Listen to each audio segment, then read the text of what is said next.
Primeiro, o que significa nós crermos em um Deus que é bom? Em um Deus que é bom.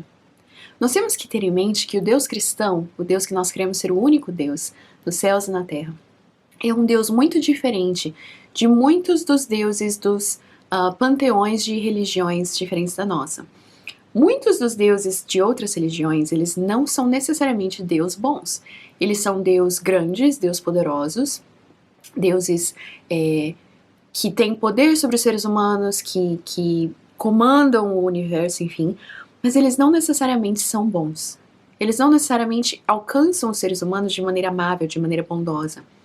Pelo contrário, eu acredito até que muitas dessas religiões, elas veriam um Deus dessa forma como um Deus fraco. Um Deus bom é um Deus que não é melhor que nós. Mas o nosso Deus, o Deus da Bíblia, o Deus bíblico, ele é um Deus bom. E ele não é somente um Deus bom àqueles que o amam, que o reconhecem enquanto Deus. Ele é um Deus bom a toda criatura. A palavra diz que Deus, ele faz o sol nascer sobre os justos e os injustos. Nós chamamos isso na teologia do conceito de graça comum. Graça comum é um conceito teológico protestante, em sua maioria, que descreve geralmente e justamente, essa bondade imerecida de Deus, que é distribuída de forma universal, ou seja, é a todos, independente dos ímpios ou dos salvos, né? É uma bondade que mantém a ordem do mundo, mantém o mundo continuando, né? O fato de que o sol sempre nasce e se põe, o fato de que as estações acontecem, o fato de que nós recebemos chuva. Tudo isso são bênçãos naturais, bênçãos civis, bênçãos culturais, que foram colocadas neste universo pela bondade de Deus sobre todos os seres humanos. E isso é um contraste com a graça salvífica, né? A graça salvadora que nós cremos ser apenas para aqueles que foram redimidos em Cristo. Então, a graça comum versus a graça salvífica. Então, nós compreendemos que a bondade de Deus, ela vai para além da misericórdia de Deus. A misericórdia de Deus é aquilo que permite que ele salve seres humanos. É a bondade salvífica do Senhor.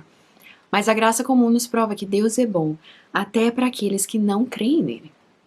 Ele ainda dá coisas boas àqueles que não o amam.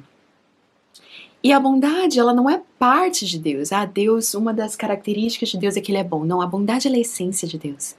Deus é um Deus essencialmente bom. Tem um teólogo chamado Charnock que disse que Deus é tão bom quanto ele é Deus. Ou seja, são duas coisas que não se separam. Deus é bom e Deus é Deus. Então, qualquer coisa que Deus cria será boa, porque Deus é um Deus que em sua essência, que a fonte dele é uma fonte de bondade, então tudo que sai dele é algo bom.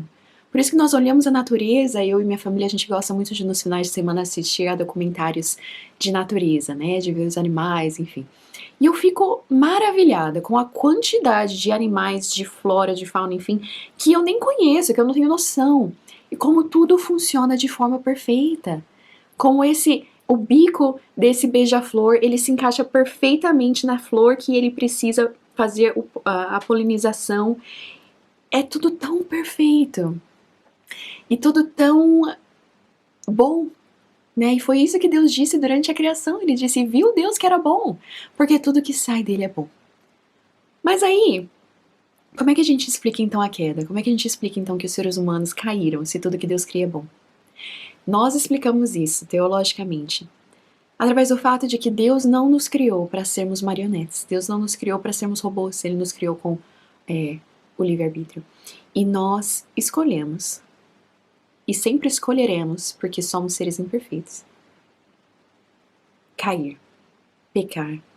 Distanciarmos-nos de um Deus que é rei sobre nós. Eu estou estudando os Salmos com um pequeno grupo da minha igreja, e o Salmo 1 e o 2, eles são muito claros, especialmente o Salmo 2, sobre os reis da terra se rebelam contra o Senhor. Os reis da terra dizem, vamos quebrar as correntes desse Deus. Nós, enquanto seres humanos, nós gostamos de pensar que nós estamos nos libertando de um Deus que quer nos aprisionar.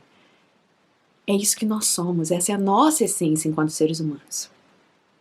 Mas isso porque Deus nos criou de maneira a termos essa possibilidade de escolha, ainda que nós sempre escolhemos nos afastarmos dele. Mas pela graça de Deus, ele nos chama. Ele nos dá a vida, mesmo quando nós estamos mortos.